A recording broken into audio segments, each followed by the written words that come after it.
Hello, everybody, and welcome to our review of Benjamin Earl Turner's Fuck. See, I said fuck because it was the no, never mind. Benjamin Earl Turner's Fuck. That was a EP. fucking terrible intro. Thanks, Holden. That's okay. Thank you, Benjamin Earl Turner, for making the Fuck album. My name is HSR. My name is Chris Chrome. And this is the show, the Headspace podcast, where we talk about albums and we go through them track by track. And sometimes they're EPs and sometimes they're called Fuck. Thank goodness I get to say that, because it's like a keyword for this episode is fuck. So every time we say fuck, it adds relevancy to this fucking video getting found on Google. So thank you, Benjamin Earl Turner, for helping me get this to rank high. Anyway, what we do, so for those who want to skip our intro bit, you can check the description to see when we start talking about it. But we like to go through albums track by track and just give our thoughts and opinions on each one and just kind of show some love and appreciation for the different artists out there sharing these awesome albums that keep coming out in this new era when everyone pretends that hip-hop is dead, even though you can find shit that sounds both like 2019 and 96 getting released all fucking time. I digress. Let's talk about this great new album that we're going to be discussing.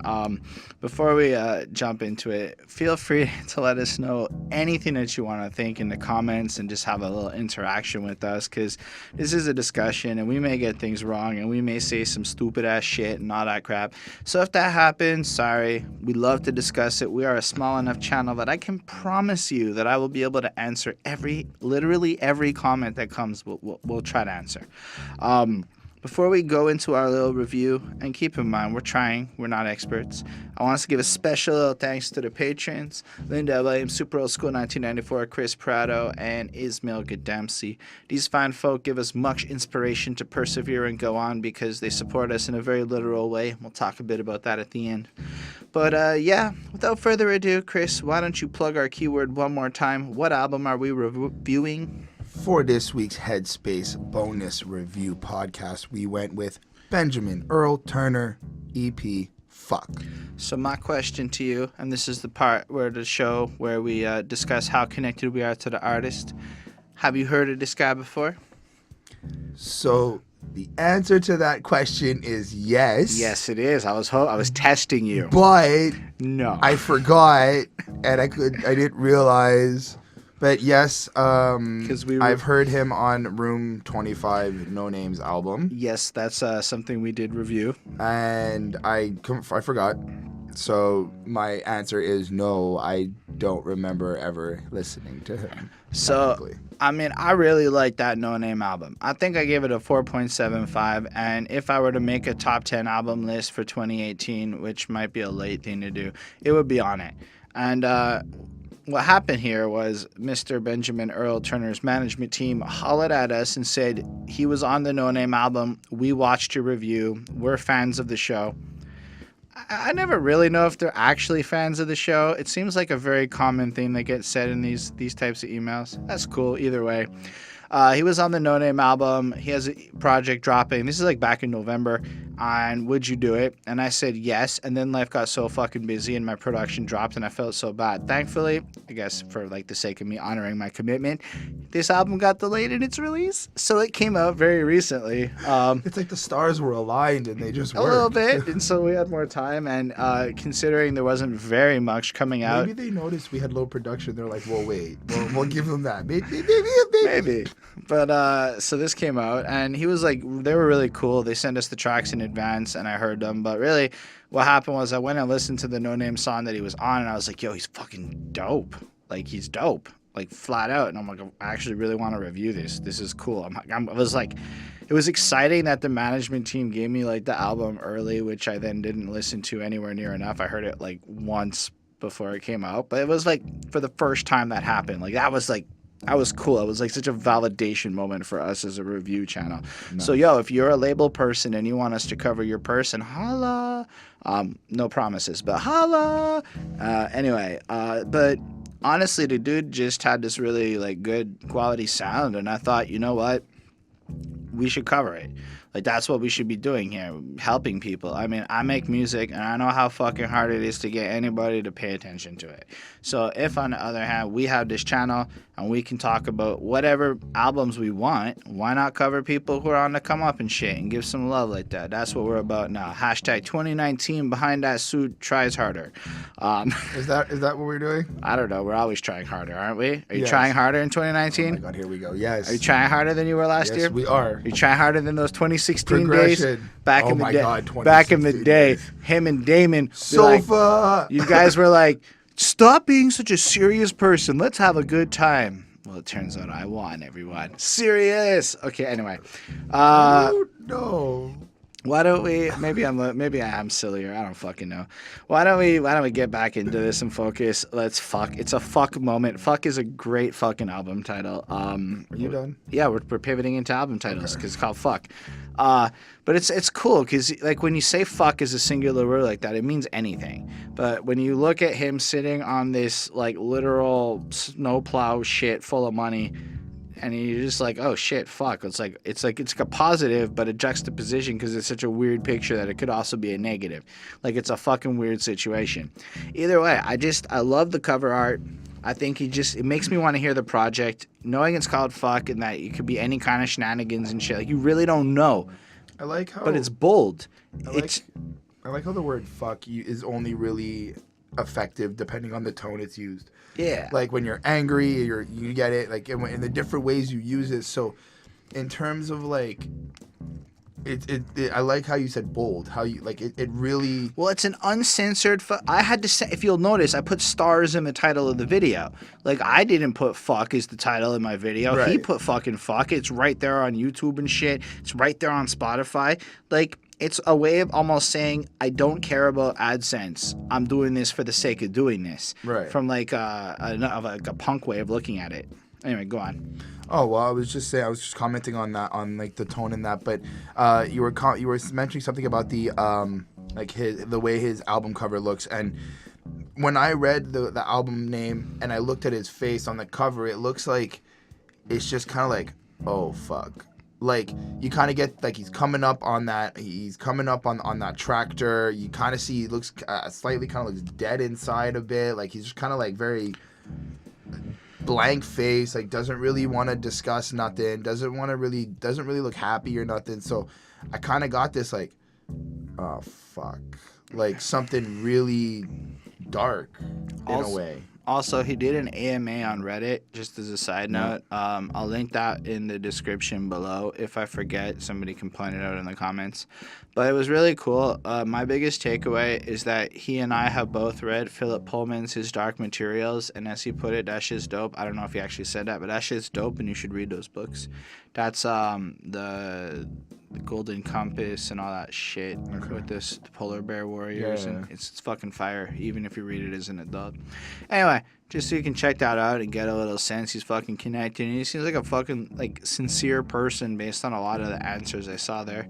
I don't know, do you want to get into this 4-tracker? This fucking 4-tracker called Fuck? It's the truth serum, dog. Cut off my friend when they too close. Cut off the top when I'm too paid. Cut off the light in my black shine. My first thoughts were, this dude reminds me of Aminé.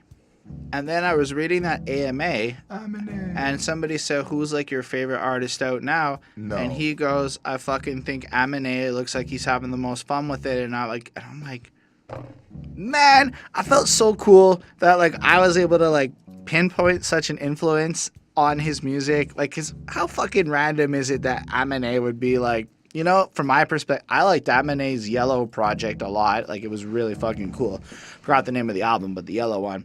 His follow-up, a little less my thing, but his new shit I'm going to have to check out. But he really does just look like a dude who's having fun with it. So I thought that was really cool that he said that. So thank you for letting us know, Benjamin Earl Turner.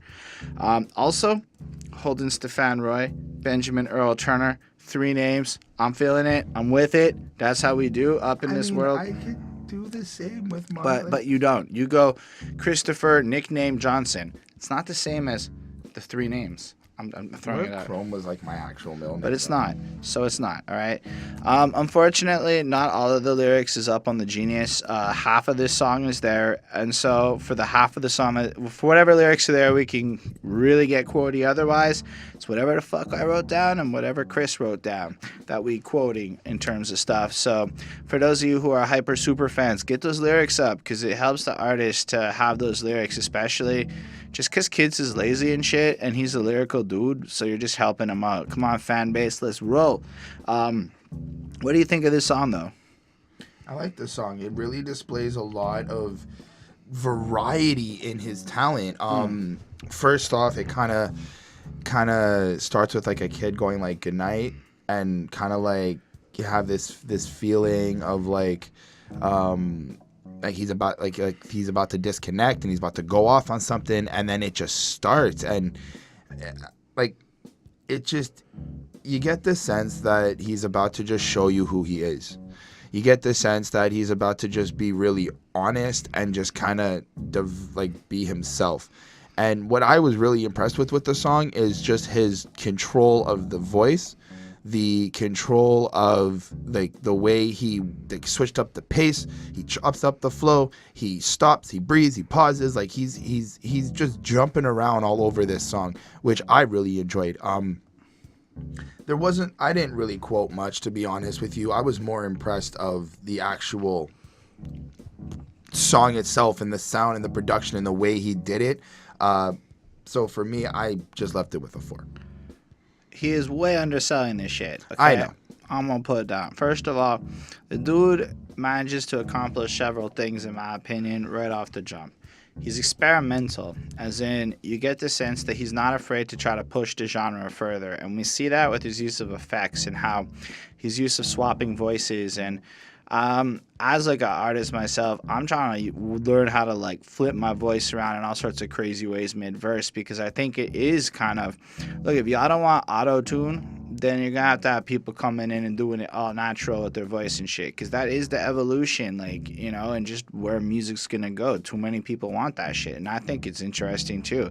But it reminds me more of like Kendrick Lamar than it does, say, like crap. You know, I don't mean to call anything else crap, but some people are just lazy with it. Nah, I feel like this guy's being a visionary, and that's just the use of effects on his voice and just the way he's choosing to flip up his, like as the song evolves, like the first part's in one voice and then he almost changes up and comes in with a new voice where it almost sounds like a featured artist to the effect that he's pulling off, but he doesn't need to feature anyone because he can do it on his own, which is dope.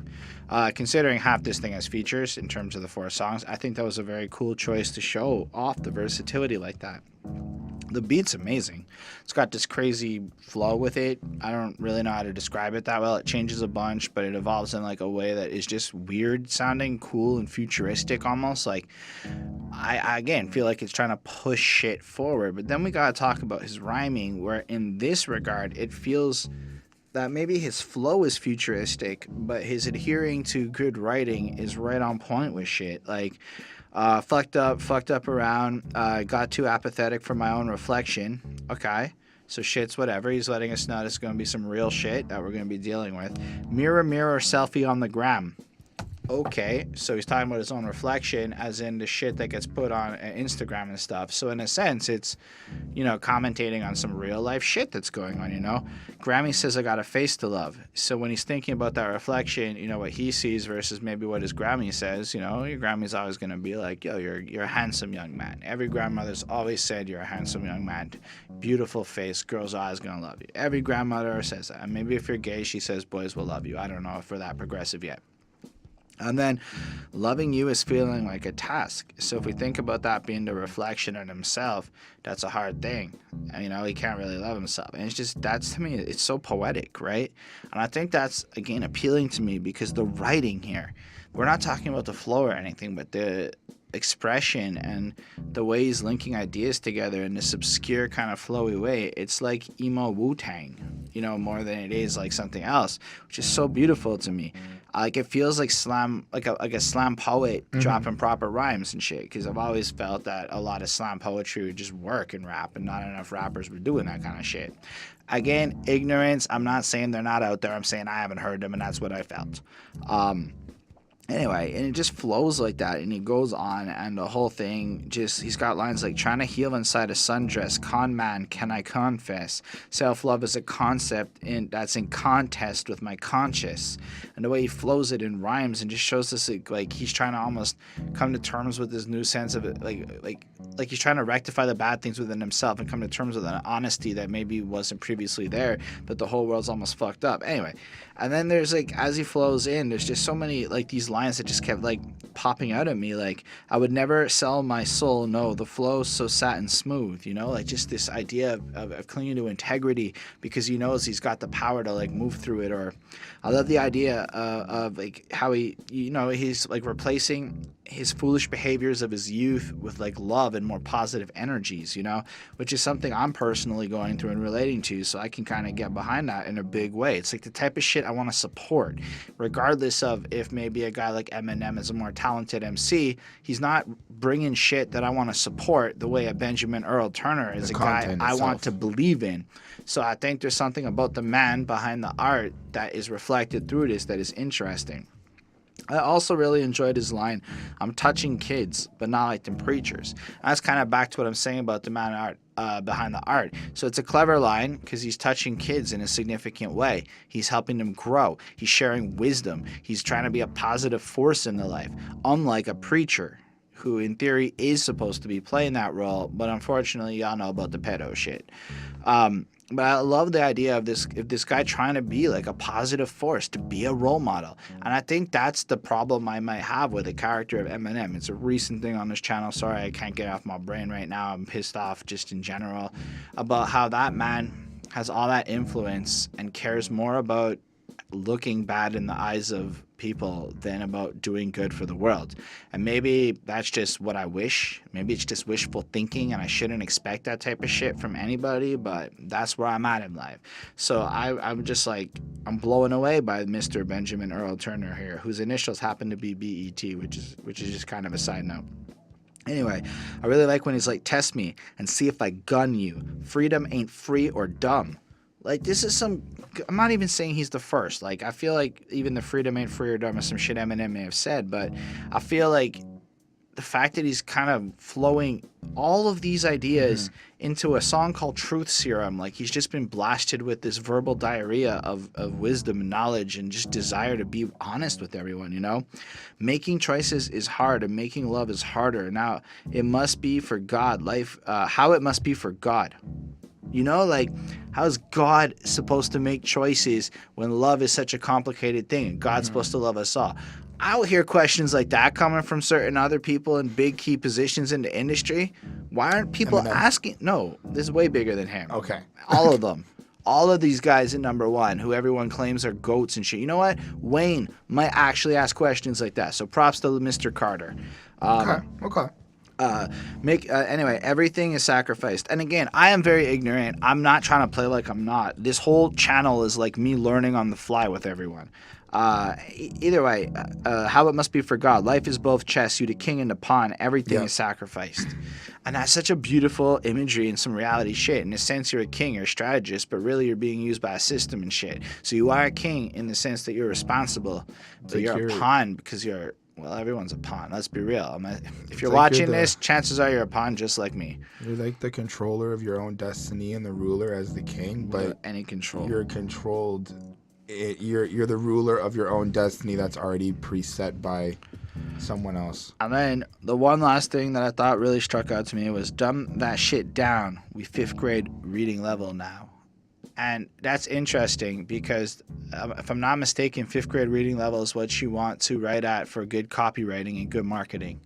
So you want to dumb down your messaging in general so that anybody at a 5th grade reading level can understand the words on your page. I professionally write knowledge bases and blog articles and shit, and when I started, the editor would send it back and be like, who the fuck writes like this? Like, what have you written here? Because it was good. It would have been great lyrics, let's say, or it would have been great poetry, or it might have been a great thick-ass piece of paragraph that everybody watching this video could probably digest no problem. But you have to dumb that down because, unfortunately, it really takes there's only a small number of people that apparently have a high level of reading to that level of understanding that much vocabulary.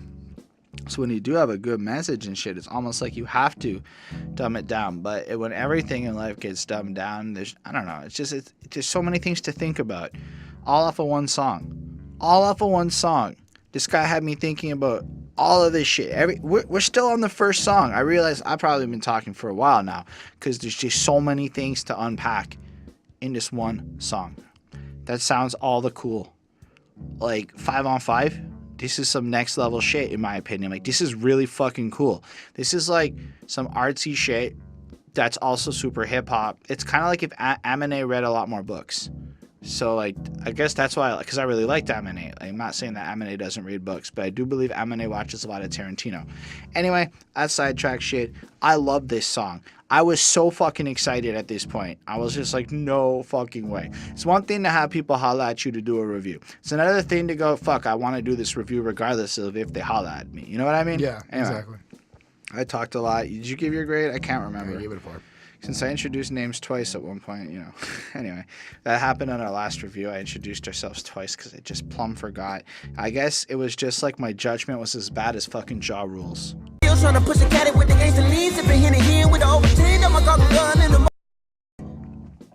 This is really where that Amine like influence I think shines, but I'm not saying that in a negative way. I'm really not. I think it's the same thing that I loved about Amine is what I am feeling right here. That airy, fucking fun floatiness that, like the last one was kind of heavy a little bit. This is almost on it's the same level of truth, the same level of raw, the same level of real, the same level of poeticness, but it's fun. It's airy. It's just a different tone. And if you're going to do a 4-track thing, it has to kind of have that versatility, right? You're either going all in on the same sound or you're going to spice it up. And I love the fact that he chose to spice it up. I just feel like from the jump, trying to make that I don't give a fuck money for it if I should want a face tat, Hancock to them hoes, don't know where my cape at. Will Smith talent still in my pursuit of happiness. I'm like, fuck. So he wants to get so rich that if he does want to get a face tat, it's all good because he doesn't need the job. And then just kind of flows into like this like airy verse of just desiring these different things, but the thing is, what you make it mean you make shit. Be creator and not the creative. I'm on my hiatus, Coyote ugly only cause he hungry, but I'm still scheming like I'm 007. I'm still thieving, where the fuck is my genie?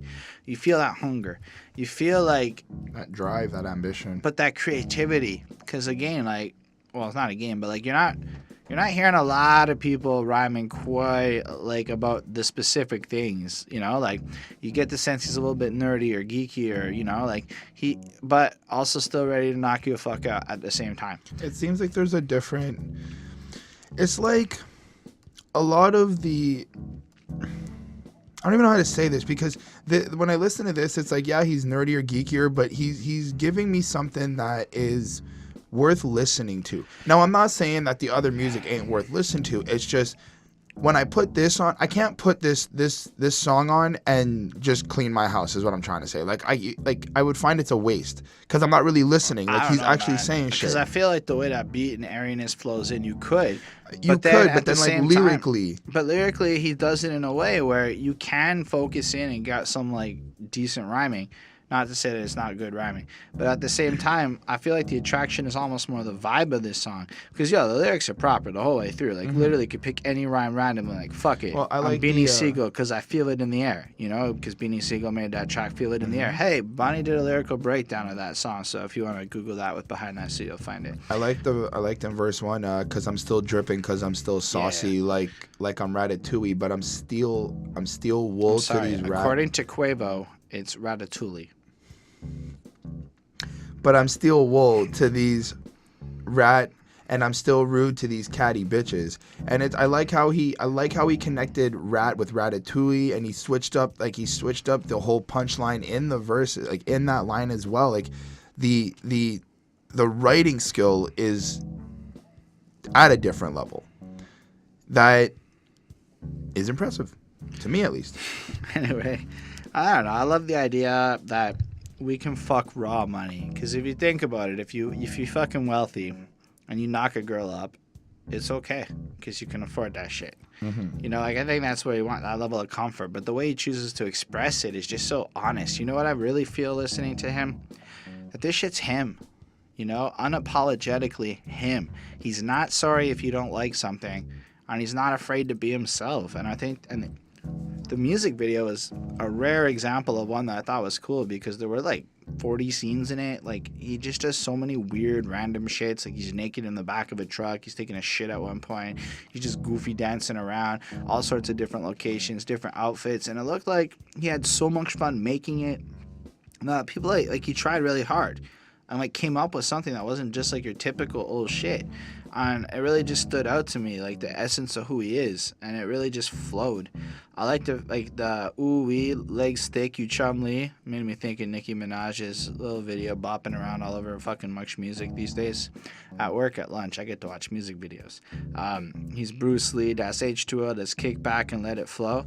I'm like, man, it's like it's just so well constructed, and he just has such a great airy way about spitting it.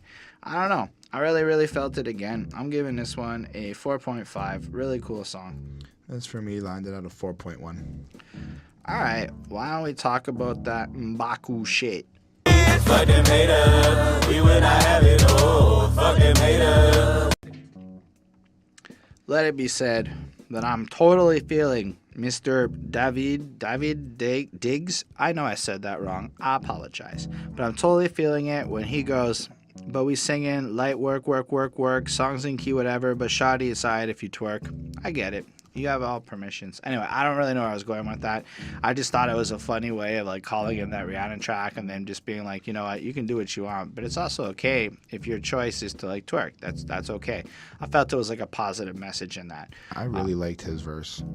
I liked it too. I also like the hook, the fuck them haters, we will not have it at all. Fuck them haters. Like, it just had, again, like, it's a cool, like, we gonna be me. Like, a lot of the shit I was just saying about being unapologetically yourself and doing what you gotta do, I think is really expressed. So in like an era of social justice, right, where there's a lot of ways maybe it can manifest negatively, right. I think the strongest form of it is you can just express yourself how you'd like. And I feel like that's what they're pushing, and I can really get behind that shit. But how you feel about this one? I like this. This was, to me, this was the flexing track, but not like money, cars, and stuff like that, but in this humble way where they're like, we don't care what haters think. We're out here living our best life. I like in verse 1 when Benjamin goes, so I've been planning to go ape shit on some Planet of the Apes shit, looking like Caesar with my swerving on the Golden Gate Bridge. Like, I like the way he flowed that, and that kind of is like following suit with what the rest of the song is. They're kind of just out here stunting. The whole song has this really positive, high, energetic feel to it. And so far, Benjamin has been kind of following suit with what he's been giving us on the other tracks. My thing is, I really fell in love with Dave D. Diggs verse, because he's on that like double time flow. He's got he's cutting up in triplets. Like, he just was a little bit more trickier in terms of the flow that I liked on this verse. So I was just more impressed with that. But they both kind of said the same thing about how they're just living life and making money and not gonna. It's kind of like not stop grinding, and you just gotta go for what you believe in and keep working. Overall, I left it with a 4.3. I don't know. I really love how it just starts. Like, the woke up feeling like a monk in this bitch. That's a cool way to feel. Like humble, ready to kick your ass kung fu, but maybe not capitalistic. You know, right? Rich white folks think they in the monkey business. I'm not a fan of rich white folk either. I have very strong feelings towards the 1% in general. So I've been planning to go ape shit, right? Because he's a monk, so he got mad skills, and the monkey business gets a reaction to ape shit. # bars. On some Planet of the Ape shit, I guess he wants to blow up the world. I'm not sure. Anyway, I'm just fucking around a little bit. I really enjoyed his verse. I think it just flows really well. I ended up giving this song a 4.5. It does sound more celebratory, but it also sounds ridiculously good. So again, we flipped the vibe a little bit. So maybe Ja Rule's about the desire for money and why. You know, it's not just like I want money. It's I want money because I need it.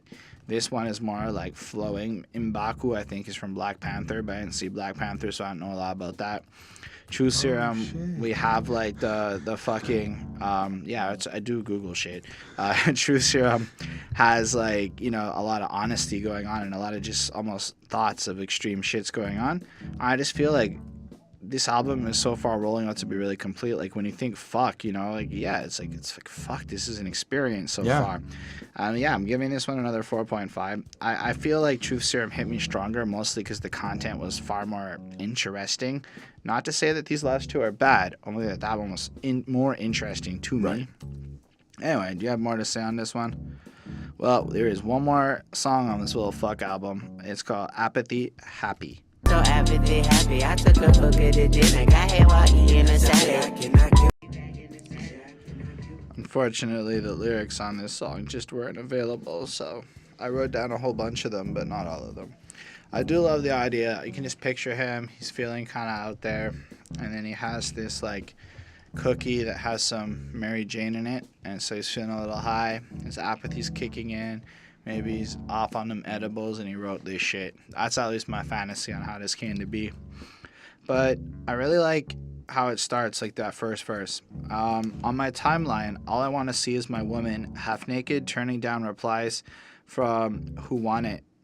That's an interesting point. So his woman is feeling comfortable enough to go out there and he just trusts and he wants to just see her turning shit down because she can do that and she's gonna behave like that, so he has no reason to doubt. That's a cool fantasy. I like that idea too. You can keep your disaster, they've been draining my data. And if you think about it, if you're watching a bunch of bullshit on your socials and you're watching videos and it's just drama, I mean, it's in these live feeds of drama and bullshit that everyone's doing. They are literally draining your data. If you're like me and you live in Canada with the worst data ever, you have not good data options. So you want to make sure that you don't go over 3 gigs a month or something, or you're fucking yourself, you know? All the friction and fickleness only making me callous. I'd rather have a hard on than a hard heart. Put the pussy on a chain, wax a la carte, while I ignore the world's problems like an oligarch. Free love in this bitch like we behind bars. And you're just like, okay. So it's almost like seeing all this shit is making him hate life. So instead of that, he'd rather go and get a stiffy and bang a girl and enjoy these moments that are available to him than listen to all of your bullshit and become a jaded asshole who fucking hates everything, which is a very like it's like a very relatable thing, and I can kind of get where he's coming from. Like, I stopped posting a lot of my personal shit online. I basically look at people who do, and I'm like, why are you snitching yourself out like that every single time now? But my favorite line there was, while I ignore the world's problems like an oligarch.